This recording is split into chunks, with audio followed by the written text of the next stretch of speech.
শীর্ষ সন্ত্রাসী সুব্রত বাইন ও মোল্লা মাসুদ কুষ্টিয়ায় গ্রেফতার। মেহেরপুরে ৩০ জনকে পুশ ইন করেছে ভারত, প্রতিবাদ বাংলাদেশে। এবং কোরবানি ঘিরে ১ লাখ কোটি টাকার বেশি লেনদেনের আশা।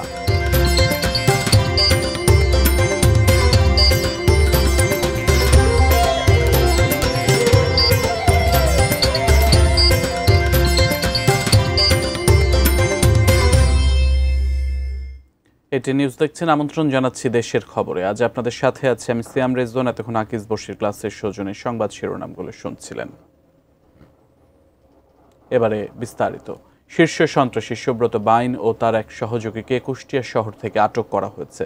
সুব্রত বাইনের আটক সহযোগী আরেক শীর্ষ সন্ত্রাসী মোল্লা মাসুদ হতে পারেন বলে ধারণা করা হচ্ছে।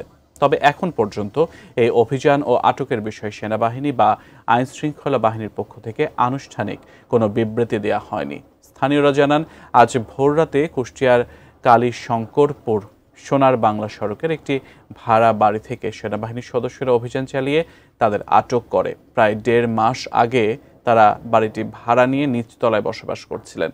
ভোররাতে হঠাৎ সেনা সদস্যরা পুরো এলাকা ঘিরে ফেলে অভিযান চালায়। সকাল ৮টার দিকে একটি কালো মাইক্রোবাসে করে ২ জনকে, তার মধ্যে একজনকে হাতকড়া পরিয়ে এবং অন্যজনকে হাত বেঁধে তুলে নিয়ে যেতে দেখা যায়। সুব্রত বাইন ও তার সহযোগীকে ঢাকায় নিয়ে আসা হচ্ছে। এ বিষয়ে আনুষ্ঠানিক ব্রিফ করা হবে বলে জানা গেছে। সুব্রত বাইনের বিরুদ্ধে একাধিক হত্যা, চাঁদাবাজি, অপহরণ সহ বিভিন্ন অভিযোগ রয়েছে। তিনি দীর্ঘদিন ধরে দেশ ও বিদেশে আত্মগোপনে ছিলেন বলে ধারণা করা হয়। তার নামে ইন্টারপোলের রেড নোটিশ জারি রয়েছে।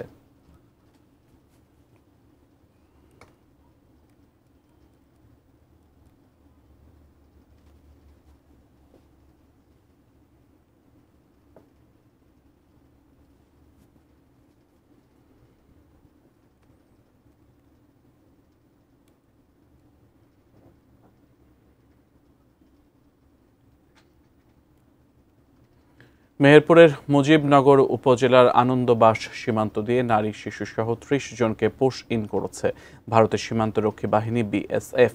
ভোরে তাদের বাংলাদেশের অভ্যন্তরে ঠেলে দেয় বিএসএফ। পরে বিজিবি সদস্যরা তাদের আটক করে ক্যাম্পে নিয়ে যান। বিজিবি চুয়াডাঙ্গা ৬ ব্যাটালিয়নের কোম্পানি কমান্ডার নাজমুল হাসান জানান, আটক ব্যক্তিদের মধ্যে নারী ও শিশু রয়েছে। অধিকাংশের বাড়ি কুড়িগ্রাম জেলায়। মুজিবনগর থানার ভারপ্রাপ্ত কর্মকর্তা মিজানুর রহমান জানিয়েছেন, বিজিবির কাছ থেকে তারা ৩০ জনকে বুঝে পেয়েছেন। তাদের পরিচয় যাচাই বাছাই শেষে আইনানুগ ব্যবস্থা নেওয়া হবে।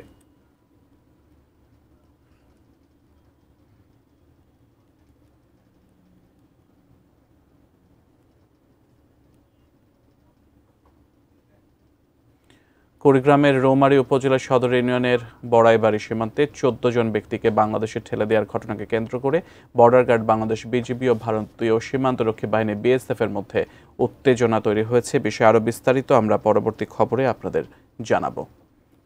সীমান্তে পুশিন সংখ্যা বেড়েছে, এজন্য প্রতিবাদ জানানো হচ্ছে বলেছেন স্বরাষ্ট্র উপদেষ্টা জাহাঙ্গীর আলম চৌধুরী।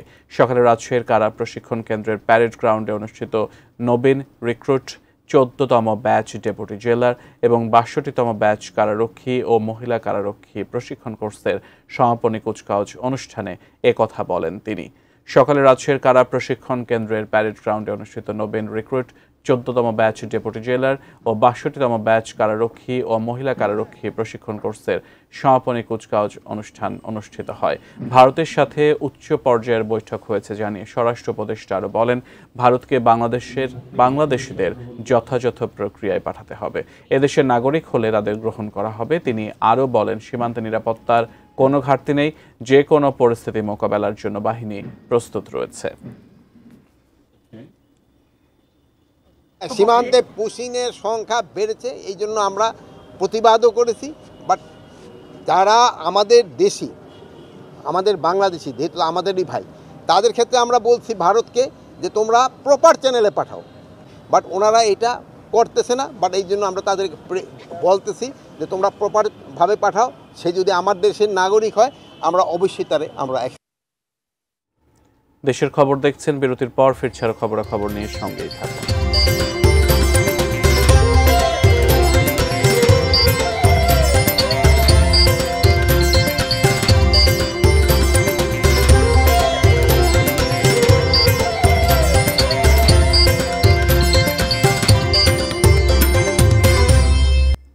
বিরতির পর আমন্ত্রণ, আপনারা দেশের খবর দেখছেন। কোরবানির উদ্দেশ্য বাণিজ্যিক না হলেও অর্থনীতিতে এর ভূমিকা ব্যাপক। এবার ঈদুল আজহায় সারা দেশে ৭০ থেকে ৭৫ হাজার কোটি টাকার লেনদেন হবে বলে আশা করছে প্রাণী সম্পদ অধিদপ্তর। এছাড়া পশু পরিবহন, চামড়া, হাড় বিক্রি সহ অন্যান্য ব্যবসার হিসাব ধরলে তা ১ লাখ কোটি টাকা ছাড়িয়ে যাবে। বিস্তারিত জানাচ্ছেন সহকর্মী মনিরুল ইসলাম মিন্টু।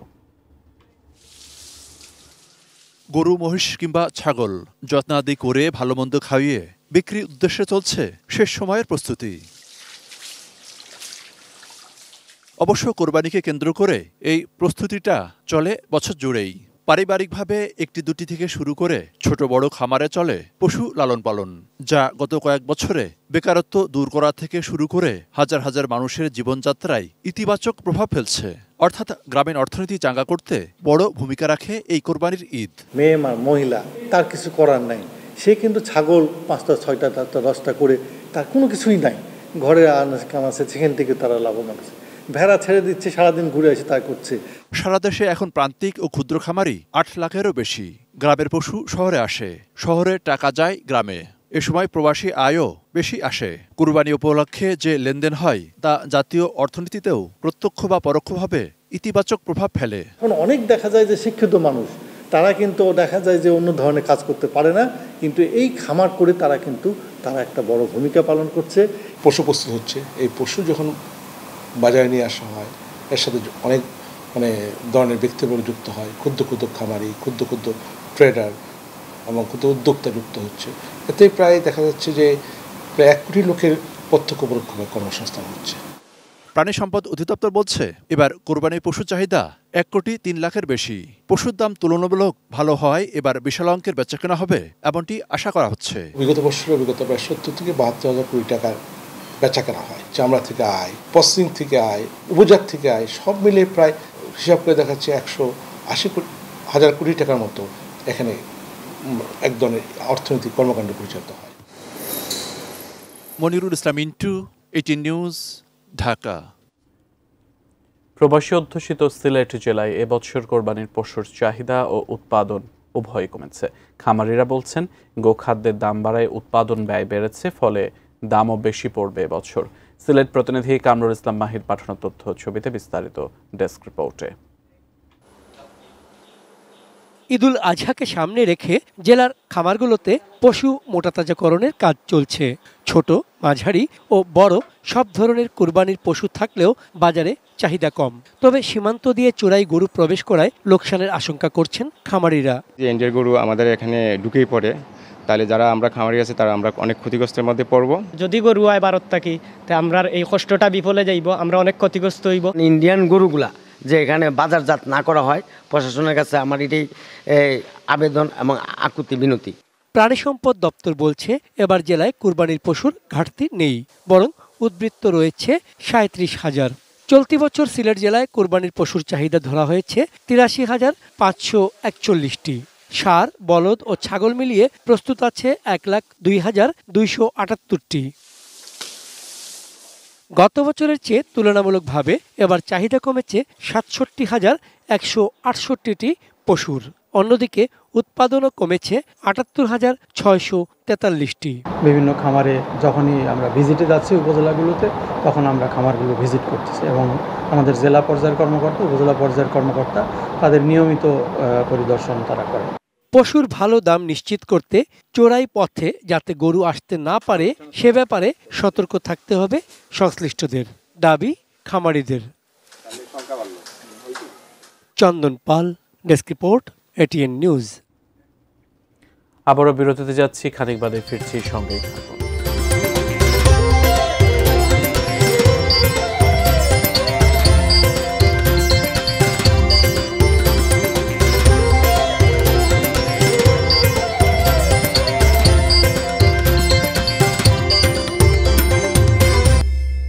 বিরতির পর আমন্ত্রণ, আপনারা দেশের খবর দেখছেন। রাজধানীর ফরেন সার্ভিস একাডেমিতে সংবাদ সম্মেলনে বক্তব্য রাখছেন প্রধান উপদেষ্টার প্রেস সচিব শফিকুল আলম। আমরা সরাসরি চলে যাচ্ছি সেখানে অনেকগুলো পাওয়ার প্ল্যান্ট হচ্ছে এবং অলরেডি প্ল্যান হচ্ছে যে ওইখানে 6টা পোর্ট টার্মিনাল হবে এবং এই 6টা পোর্ট টার্মিনাল কে মাতারবাড়ি পোর্ট টার্মিনাল, এটা হলো ডিপ সি পোর্ট, যেখানে ওয়ার্ল্ডের বড় বড় শিপিং কোম্পানিগুলো বড় বড় কন্টেনার জাহাজ এখানে ভিড়বে।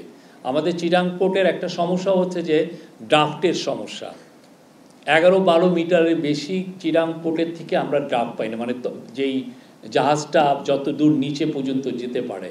তো এই মাতারবাড়ির একটা বড় অ্যাডভান্টেজ হচ্ছে যে এখানে যে সমস্ত জাহাজের ড্রাফট 20 মিটার তারাও এখানে এসে ভিড়তে পারবেন।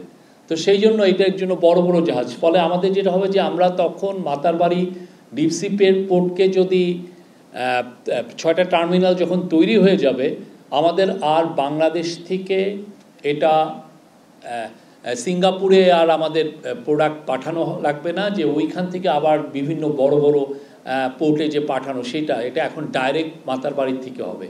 তো আমাদের চিফ অ্যাডভাইজারের প্ল্যান হচ্ছে মাতারবাড়িকে ঘিরে মাতারবাড়ি মহেশখালীকে একটা নিউ সিঙ্গাপুরে টার্ন করা। আপনারা জানেন সিঙ্গাপুর কিভাবে চেঞ্জ হয়েছে, একটা পোর্টকে ঘিরে সিঙ্গাপুর চেঞ্জ হয়ে গেছে। সিমিলারলি দুবাই একইভাবে ট্রান্সফর্ম হয়েছে। তো এই মাতারবাড়ি মিডিতে উনি চাচ্ছেন যে একটা সিটি, একটা প্ল্যানেড একটা সিটি হবে, এখানে একটা অনেকগুলো পাওয়ার প্ল্যান্ট থাকবে, ওইখানে লজিস্টিক হাব হবে, ম্যানুফ্যাকচারিং হাব হবে এবং এনার্জি হাব হবে।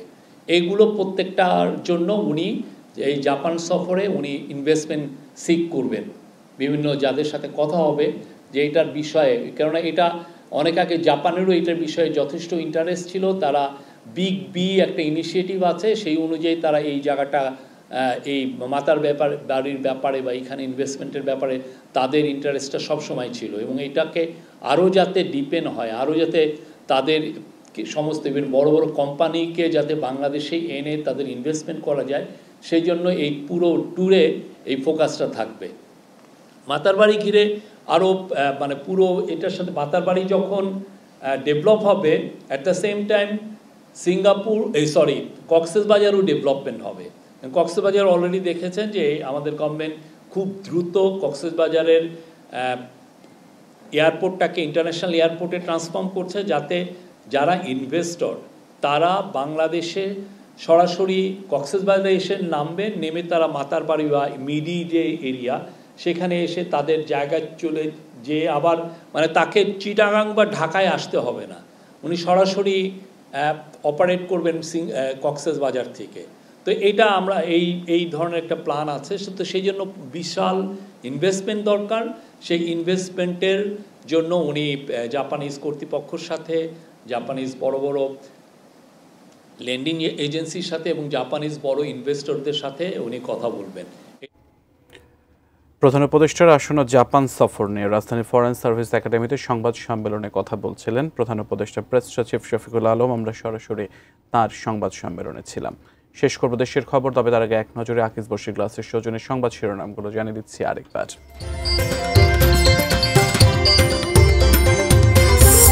শীর্ষ সন্ত্রাসী সুব্রত বাইন ও মোল্লা মাসুদ কুষ্টিয়ায় গ্রেফতার। মেহেরপুরে ৩০ জনকে পুশিন করেছে ভারত, প্রতিবাদ বাংলাদেশের। এবং কোরবানি ঘিরে ১ লাখ কোটি টাকার বেশি লেনদেনের আশা।